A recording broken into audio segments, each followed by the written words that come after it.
bros, today papapawis tayo kay Lazane kasi wala kaming practice bukas tsaka sa Friday. Biglaan lang tong vlog na to. Hindi naman talaga dapat. Kita-kits doon.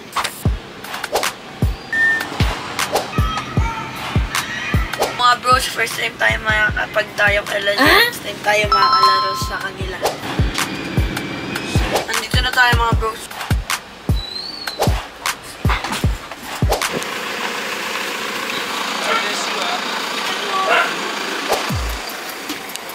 Pasok ka na! Unang kagat, hospital agad. Sakit mong isong. Wala!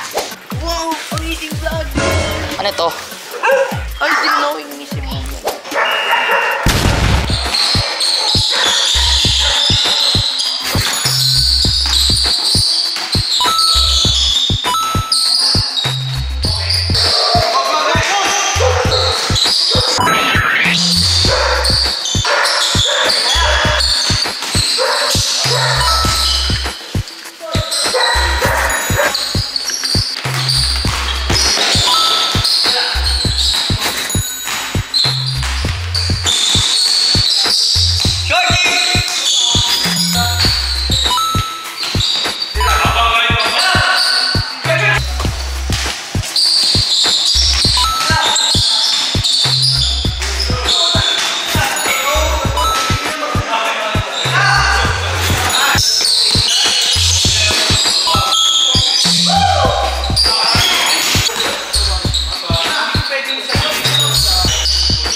Mga bros, tapos na yung papawis natin. Thank you Lord na nakapagpapawis tayo. Siyempre kailangan natin mag-get in shape lalo na pag wala tayong mga practice para ready tayo sa mga upcoming na games and sa mga games. Yun lang mga bros. Thank you for watching. God bless you. Thank you for the support. Huwag kalimutan mag-like, follow, share, mag-comment ng @highlights at follows. Bye-bye!